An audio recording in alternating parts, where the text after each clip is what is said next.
Hi everyone. So, welcome back to my YouTube video. It's been a long time. I've been like watching my old YouTube videos and I was like, wow, like I love all of them.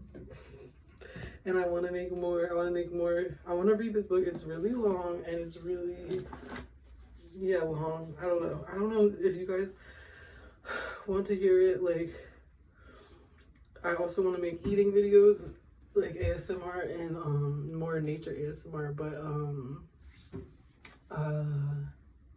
if I look and sound a bit different, I hope you don't mind and I'm not offended. I want to talk about this book. Like, I tried to read it. First of all, like, this is like a new edition or whatever, like not a new edition, but like a new like version. There was like an older version like online that I was trying to read, but it was like taken down because like they're publishing, this was like published by like Columbia or something, like some press, like some, yeah. So I feel concerned that I will get a copyright claim for this, but also I did not get very far. I was also trying to make a voice memo, but I like the videos, but so I got kind of far like with the voice memo, but like basically like I was like trying to read online like what people are saying about it, and some people are saying that like some people, I don't know, like, and I feel like, yeah, like when you read it, it's kind of just like an overview, but it kind of like jumps around a lot. But for me, like, I just like, because it's just talking about, well, I didn't get that far, like, I only got to, like, so I can only say what I, like, read, but, like, the part that I read is, like, talking about, the very, very early origins of Christianity was, like, the part that I was reading, in the very beginning, and it's, like, even just for me, that's such an interesting topic, like, because it shows, like, that Christianity was like something that historically like was created. It just is not just like a thing that has always existed. And I just like sigh so much, like and also like this guy, so it's called Resistance to Christianity, a chronological encyclopedia of heresy from the beginning to the 18th century. And I feel like that is accurate. It's kind of like an encyclopedia by Raoul Vaneigem. So this guy like is like one of the people from the Situationist International, which is like, I don't even know what that is. But it's a bunch of people in Paris and like they were low-key vibing. And Guy Debord is one of the people, the dude who wrote Society of the Spectacle is like his friend. So basically that's his claim to fame to me. And then this guy also wrote that book, like, I don't even remember what it's called, the resistance of everyday life, or like everyday resistance or some shit. So that was like, I didn't read that book, but I think that's like a lot more famous. No one like knows about this, partially because it's like insanely dense. But I really want to read it at the same time because like it's like, yeah, like also like for me when like I don't really read books at all basically, but like for some reason like I read Caliban and the Witch on here, and like the shit from there, pardon my French, like sticks in my brain so much. Like, I remember so much from it just because I had read it out loud, and then people would comment. I go back and like look at the video and like hear myself read it again and remember stuff. So I'm like, well, that's a cool way to like remember stuff, and this type of stuff to me is like exciting. Like, to be able to remember this type stuff would be cool. But I don't want to like be critical of him because I don't want him to copyright claim me, and I also just really do enjoy just like the historical thing of this, but like comparatively speaking or whatever, like Caliban and the Witch like is so much more I'm not really sure what she does, but she just does more of like an analysis. Like she does more of like a like, let's go deep into talking about like why this is like this and shit like that. Whereas this is just maybe more just historical like facts, which is like also great. Okay, so the cover is also sick. Is it? I don't want to say what it is if it's the wrong thing. But let's see. Also, for people that don't, I knew it was that guy though. That don't like the people that only want ASMR. Like maybe this will help you fall asleep. I am gonna try to read. Like I'm not gonna whisper. The cover is so cool. I am not gonna whisper, but I don't know. Sorry. I could whisper, but I feel like it's harder to like hear.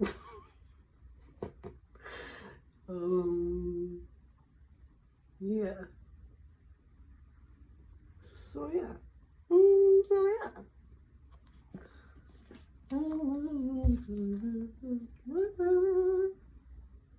It's cool, brother. This is gonna be the third time I've started this. Like I started the old version. I literally printed the old version out at my job. And then I started this because I was trying to make a voice memo, like audio recording. And now I'm gonna try to make a video. And it's literally like I've already been talking for like 1,000 years. This book is, let me try to see how many pages long this book is. Should I move it down? Like 600 pages. So last time it took me like 4 years to read. Like I don't know how long that book was. Less than 600 pages. Okay, so let us begin. Resistance to Christianity, a chronological encyclopedia of heresy from the beginning to the 18th century by Raoul Vaneigem, translated by Bill Brown. Copyright 2003 by Eris. English translation, copyright 2003 by Bill Brown. The whole thing, copyright 93, Library Artame Fayard. Distributed by Columbia University Press. I do not own or claim anything. Get your own copy. It's a beautiful cover. It looks nice. I'm not gonna read the translator's introduction because ain't nobody got time for that. Neither am I going to read the author's foreword. My deepest regrets. Chapter 1. A nation sacrificed to history. Oh well. There is no more singular and paradoxical destiny than that of the Jewish people.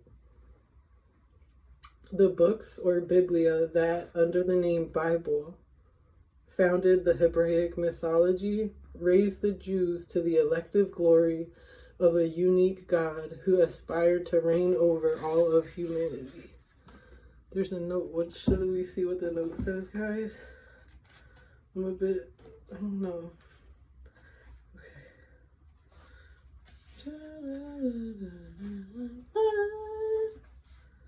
Okay, that is to say, as chosen people. Whatever.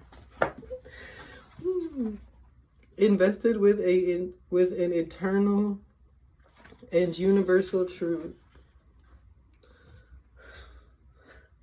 The Jews only entered the design that they attributed to Yahweh at the cost of their effacement from time and space, of which no nation offers such an unhappy example.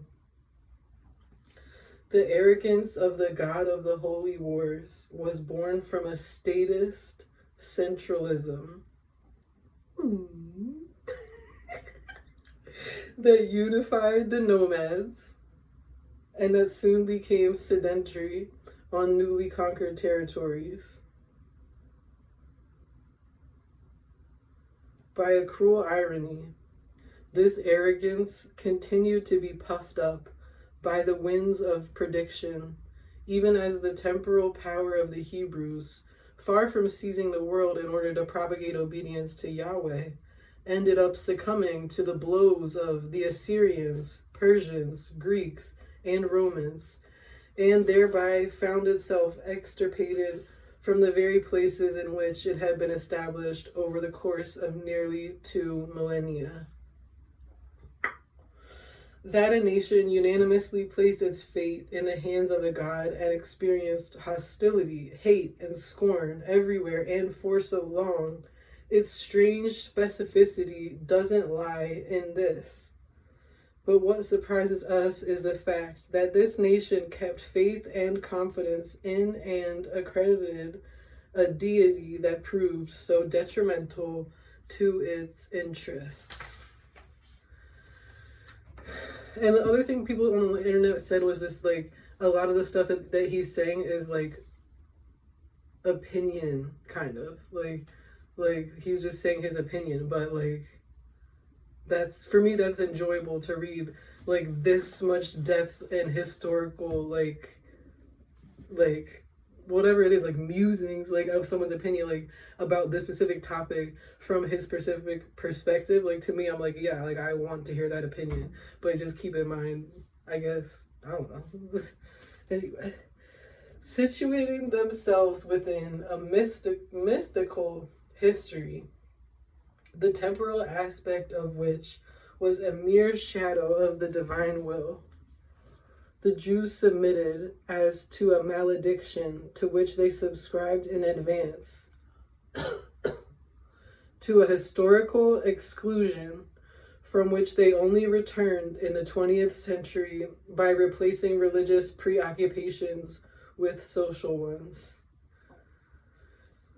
Few believers will today deny that the army and the cooperative system offer to Israel better guarantees than those of Yahweh.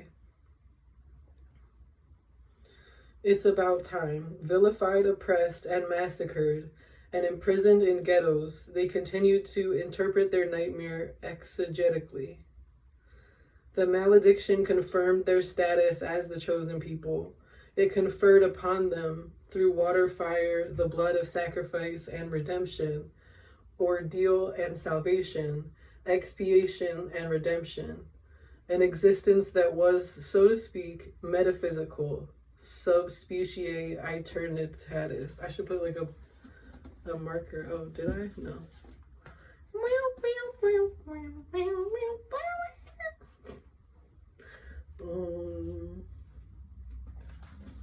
So, which means Latin for the final argument. Expelled from Palestine in 135 CE, after the collapse of their last insurrection, the Jews would subsequently be stripped of their religion by a Christianity that issued from Judaism, the political career of which would emerge in the West in the 4th century under a Catholicism that conducted pogroms. There is insufficient space here to clarify the detours by which a conquering will was transformed into resignation, dereliction even, but it is nonetheless worth emphasizing what one can call the opening out of Hebrew expansionist ambitions. While a succession of reversals, which were saluted by prophetic agitators as just and divine punishments, swelled with anger and blood the unmerciful myth of the God of Israel. A more pacific a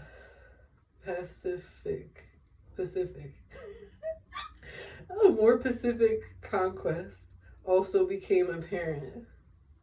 This took the form of a diaspora that extended to the four corners of the world, colonies of Jews, who, notwithstanding the intransigence with which they treated the question of the one God, did not find it repugnant to compromise with their new neighbors when this proved necessary to the safeguarding of their right to asylum and their financial interests.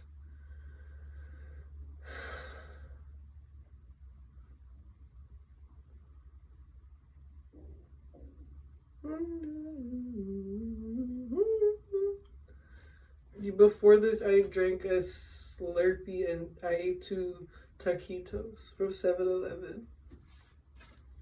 So keep that in mind. It was here, I don't remember like what the last word I read was. It was here in the opening of the spirit that imposed the laws of commerce that cruel Yahweh gave way to a more compassionate God, while Mosaic rigor accommodated itself to a relaxation of its own rituals. It was here that the treason of Judaism fomented itself, i.e., that Essenian Judeo-Christianity was established so as to Hellenize itself. Egyptian, Babylonian, Persian, Greek, and Roman imperialism included in their respective expansionist politics the recognition of the gods honored by the vanquished nations. After Babylon, however, the Greeks and Romans destroyed the Temple of Jerusalem and proscribed the cult of Yahweh, who allowed no other god than himself. Once it had accomplished the conquest of the territories of Canaan, the young and precarious Hebrew state remained on the defensive. It took root in an agrarian structure. Reassembling the nomads, it cemented the nation in a monotheistic block in which God, in solidarity with his people, created the earth so that they could cultivate it and impose his law everywhere. Yahweh was still a god in formation when the Babylonian invasion of the 7th century BCE brought a serious blowdown upon the unitary myth, which had already been dented by the schisms between Judea and Samaria. Yahweh had scarcely begun to distinguish himself from the Canaanite god El, a god of women and children, whose plural form Elohim was not unrelated to the future dualism of Samaritan Jewish Gnosticism.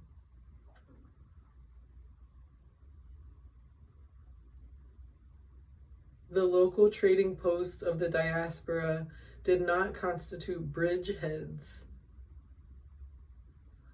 that is, billets of troops who would have been quick to open up paths for the merchants. But there were Jewish slave communities where the synagogue represented the Temple of Jerusalem. Although they were proselytes, these slaves isolated themselves in a defensive posture as if the immobility of the sacerdotal caste that ruled over Judea, Samaria, and Galilee was weighing them down.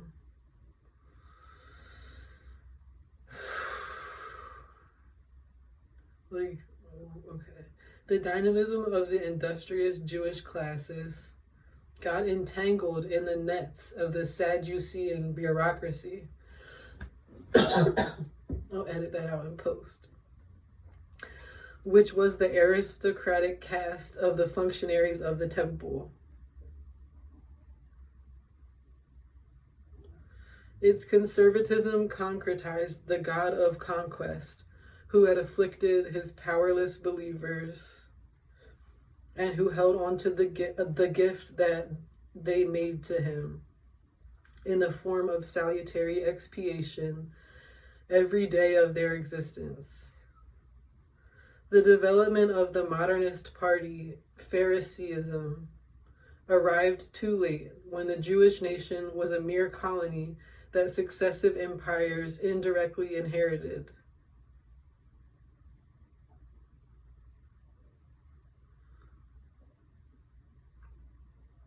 The Pharisees also clashed, for this shit, is like, there's no, he's not fucking citing anything. I'm sorry for cursing. He's not like, well, this is where I got this information. Should I have read the author's foreword? I'm sure he didn't say nothing about it. I'm sure he was just like, should I read the author's foreword, y'all? I'll edit it in and post.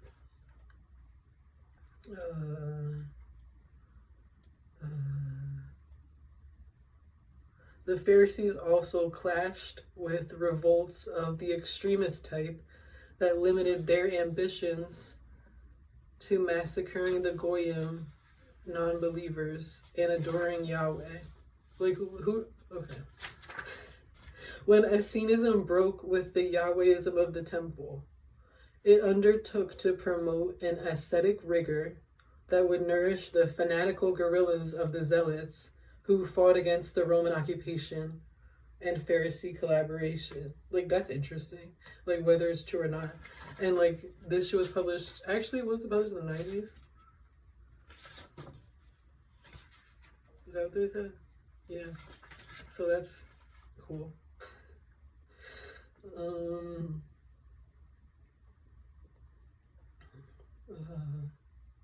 Lacking a bite on history, the Jewish people, having been rendered toothless by the all-powerful God who had chosen them, ended up condemned to various holocausts.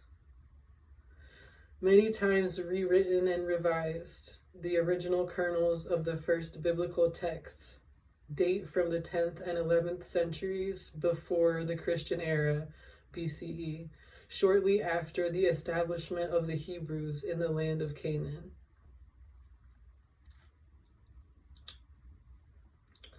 They lived there as semi-nomads and in a mosaic of city-states of the tribes of the Semitic race.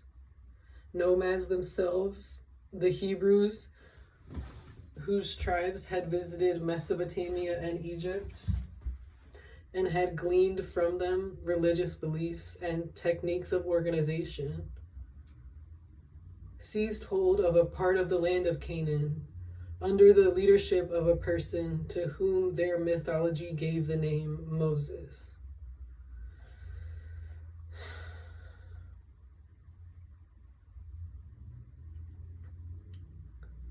The formation of the Jewish nation took place around the priest/warrior, who presented himself as the instrument of a patriarchal and creative divinity. The military victories against the raids, led by the peoples of the sea, in quotation marks, in parentheses, the Philistines of the Bible, reinforced the political unity of the Hebraic tribes and outlined with the grand stature of El, who would become Yahweh. Like, source? Because that's so interesting that you say that. Like, you know what I mean? Like, I want to know more about that, not because I'm questioning it. The triumphant symbol of the Hebraic power, the grand stature of El, who would become Yahweh.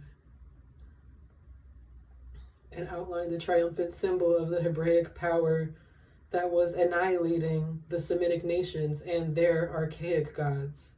Dagon, the Dagon of the Bible, Ashtoreth or Astarte, and Baal-zebub, popularized much later by the way of the diabolical traits of Beelzebub. Around 1000 BCE, perhaps, King David inaugurated monotheistic syncretism because statist centralism needed a transcendent power to impose its cohesion on the tribes.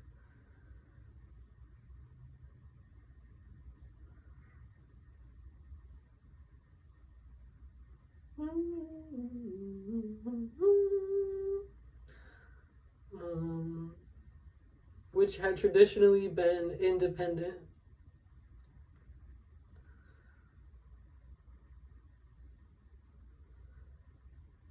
So that's interesting.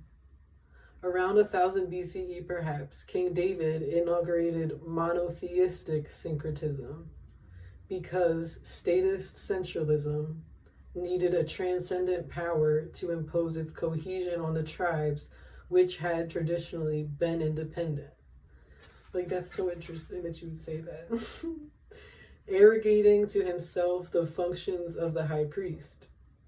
This temporal monarch canonized his power to guide the people chosen by El, the Father, creator of the universe and mankind, conceived in order to be obeyed.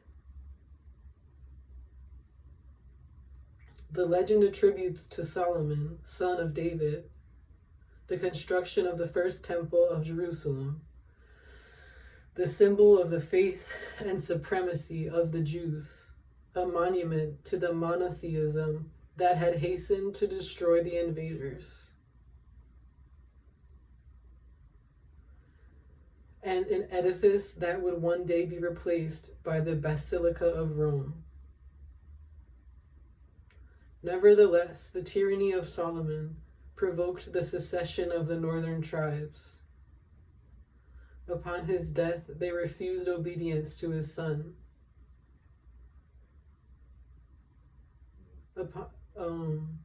And strong with the consent of Egypt, founded in 900 BCE, an independent kingdom in which the cult of El Yahweh, imperfectly implanted, clashed with the partisans of the ancient gods. Source. So, but it's also interesting, like, how, I don't know, like, it's just interesting. Like, because obviously, like, the Bible, Solomon is supposed to be, like, the best guy ever. But, like, he was such a tyrannical ruler that, like, tribes seceded from him. And then, but also how, like the religion, like, the followers of, like, the different splits of, like, people following the different, like, the Yahweh. But like, that's what, like, a big thing that you see in here is how, like, now, you know what I mean, it's just like, oh yeah, like, Yahweh. Like, even when people describe the ancient times, they're like, oh, they all worship Yahweh, but it was, like, actually so many different little tiny splinters with their own interpretations, like, getting really up in arms and being like, we're right, you're wrong. Like, I don't know, like, they just weren't, it was not cohesive. And they all believe, like, pretty different things. From then on, Palestine was split between two rival regions. In the south, the Kingdom of Judea, with Jerusalem as its capital. In the north, the Kingdom of Israel, including Samaria and Galilee, today the West Bank. Over the centuries, hate and scorn pitted Judea against Samaria, the former taking shelter in the jealous cult of Yahweh, and the latter more tolerant, opening itself to new ideas and Greek influences. Because the Samaritans weren't part of the Judean tribe, the Judeans considered them to be not Jews but Goyim, that is, non-believers who were generally associated with the anathema. May their bones rot while they are still alive. The opposition between Judeans and Samaritans explains an important part of the Hellenization of Jewish Gnosticism, which was omnipresent in the first Christianities. The opposition between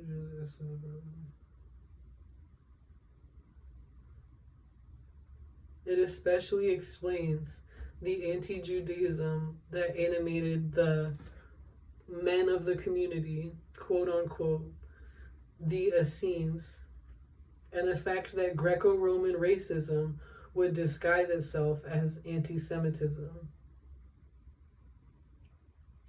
Priding themselves on being the true children of Israel, the Samaritans rejected rabbinical Judaism and retained as sacred texts only the books of the Pentateuch, Genesis, Exodus, Leviticus, Numbers, and Deuteronomy.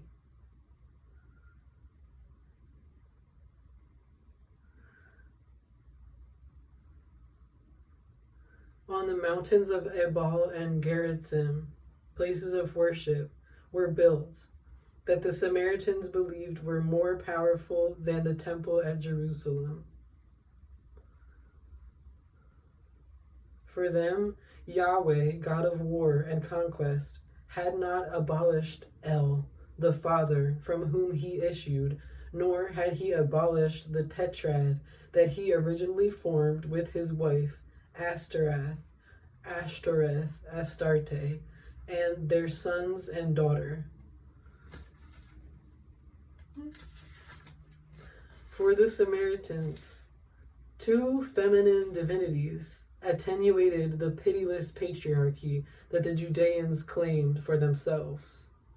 So it was not by chance that women occupied a preponderant place in the philosophy of the physician and philosopher Simon, to whom all the varieties of Christianity and Catholicism in its turn would impute the origin of a thought that was radically hostile to the religious spirit.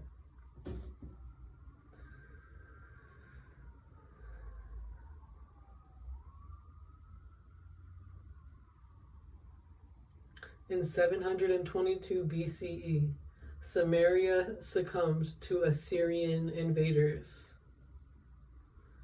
The population, reduced to servitude, took the road of exile. Thenceforth, foreigners reigned over the territories that the legendary Moses had decreed the promised land and into which Joshua had led his people. In 586 BCE, Nebuchadnezzar seized the kingdom of Judea, razed the temple, and destroyed Jerusalem. Among those who survived, the notables and rich people were led away as slaves, and there only remained very few people. This is in quotation marks. Oh, a source. The historians designate the form taken by the religion of the Jewish people after the destruction of the first temple and the captivity in Babylon as Judaism. So it was like that was like the temples being destroyed was like the origins of Judaism. Translators note on July 1st, 1766, François Jean Lefebvre de la Barre. But François Jean Lefebvre de la Barre, a young French nobleman, was tortured, beheaded, and burnt. Oh, no, that's the wrong thing. My bad, y'all. Marcel, okay, that's the source of that quote. All his sources are fucking French people, no offense, shout out to French people. Marcel Simon, Le judaïsme et le christianisme antique de Antiochos Épiphane à Constantine. Yeah. Oui, pas de problème. Tout est bien.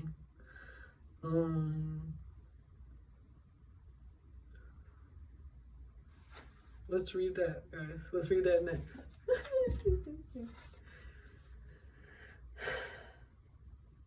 This defeat, the first in a long series, brought forth an apology as desperate as it was frenzied for the all-powerful God, as well as an exacerbated feeling of collective guilt.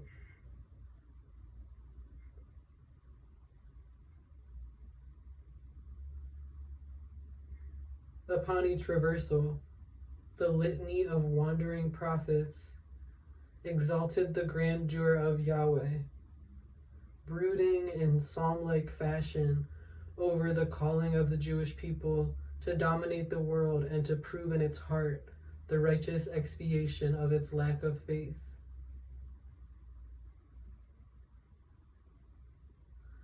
Thus, biblical mythology resounds with hymns to expansionist boastfulness. At the same time that it charts in counterpoint the harsh harmonies of a ceaselessly repeated guilt. The beating of guilt gives rhythm to the Bible, and the flight of broken wings punctuates Hebraic power. Like, okay, like, source? Like, he just talking, but it's cool. I like it. Like, keep talking, King. Keep talking, Raoul. Polytheism could, without too much difficulty, revoke one or the other of the divinities who proved incapable of granting the prayers that were addressed to them. Does the supplicant not dare to threaten persecutory measures against the God who does his job maladroitly? But what about when it is a question of a unique God, the father of a national family whose children must fear, tremble, venerate, and love him? Yahweh was, after all, supposed to multiply the chosen people until they were as numerous as the grains of sand by the sea, and to guarantee them an unequaled prosperity. All peoples were supposed to give in before the grandeur of Israel and serve it without a murmur. That history continued to defy the promise of such brilliant glory. This is not what troubled the believer, who was little disposed to accuse the just and terrible Yahweh of perjury, powerlessness, and perversity. It was obvious to the ancient Jews that the guilty ones were the Jews themselves, unworthy men who, due to the split between the kingdoms of the north and the south, had profaned the heritage of David, and the weakness of whose zeal had drawn down upon them the just wrath of the Lord.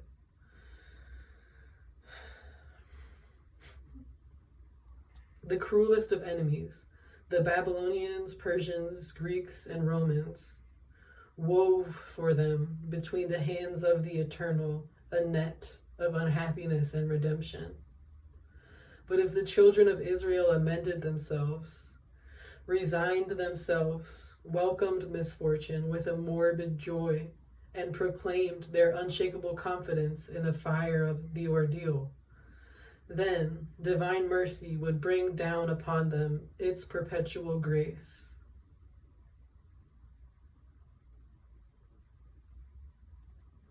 Such is the essential message of the biblical prophets in the canonized texts. Men are invited to cover themselves with imprecations in order to redeem the incongruous conduct of a God who, having chosen to overwhelm an emerging empire with opprobrium, would be no less hesitant about annihilating the whole of the universe that he had created.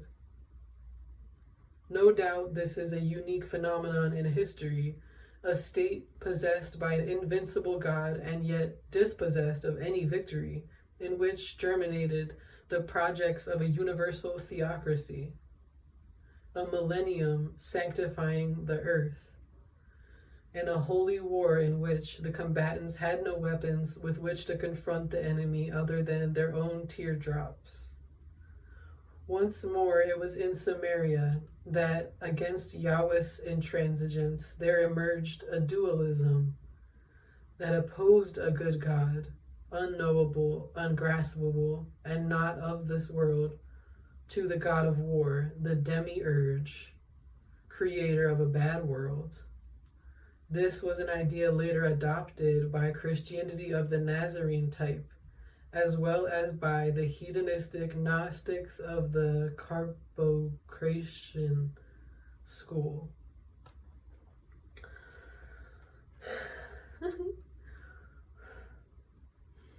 The demiurge, though. A good God who is unknowable, and the demiurge who makes the bad world. Where the political and military development of Judea ends, there begins the myth of religious imperialism.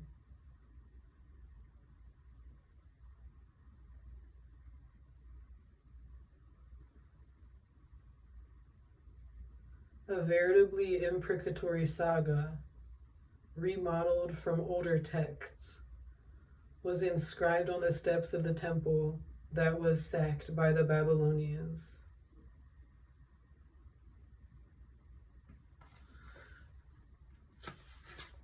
For its past heroes, it had the judges, priests, and warriors who were charged with leading holy war in the name of Yahweh. They were helped, and here there was the heritage and recuperation of the pre-Yahwist cults by women, prophetesses such as Deborah, who commanded the tribes of the north, the Nazirs, or non-believers, ascetics, and combatants devoted to God. Samson, for example, composed the shock troops. The traditional rivalry between the temporal prince and the priest shows through in the fate reserved for the kings. Honored in the narrative books of the Bible, they were shamed in the prophetic books and the Psalms. For the fanatics of holy war, God was king and had no need of leading his people to the type of victory won by a head of state. Nevertheless, it happened that a particularly pious king took on the traits of a saint and was called Messiah, anointed by the Lord, which the Greeks translated as Christos. Christos. I feel like it's os. I'm trying to think of Greek names that end in os that I know about. And I don't know none. Nicholas. Is that Greek? Carlos is not Greek. Mykonos? Oh shit, Mykonos is Os. Christos? It does sound better. Like Christos sounds better. Eli and Elise propagated the cult of Yahweh in the towns and countrysides against the sectarians of Baal and the ancient gods. It's probably like Baal. Jeremiah, agent of the Assyrian party against Egypt, preached the uselessness of the struggle against Nebuchadnezzar. He placed the stubborn defense of religion above political preoccupations, as if the unquestionable supremacy of God implied the infallible grandeur of a people among whom growing misery was merely the secret sign of a triumph that was all the more assured by its delays in manifesting itself on the derisory level of human temporality. Under the Roman occupation, the Pharisee party would not act otherwise, collaborating with the enemy for the greater glory of the God who thereby tested it, situating itself under the eternal gaze of the divinity. The spirit of Judaism wanted to appear to be ahistorical. Prophets and heroes changed names and eras, but ultimately remaining the same. Adam, Moses, Joshua, and Isaiah never stopped being present at every moment. Was that a good stopping place, my brothers? I'm over it. Alright. That was like, listen, like, look, let's do this mathematically. That was literally 7 pages, my brother. Okay, and let's subtract 6 because I was talking for let's say I was talking for 7 minutes. So let's say 27 minutes for, what did I just say, 7 pages? So that's about 4 minutes a page. And it's like 600 pages. So that's like 2,400 minutes. But divided by 6, that's like 400 hours. Wait, no, 40 hours divided by 60. 2,400 divided by 60. Yeah, okay, 40 hours isn't that bad. That's like an hour a day for 40 days. 2 hours a day for 20 days. Okay, in 3 weeks I will have finished this book.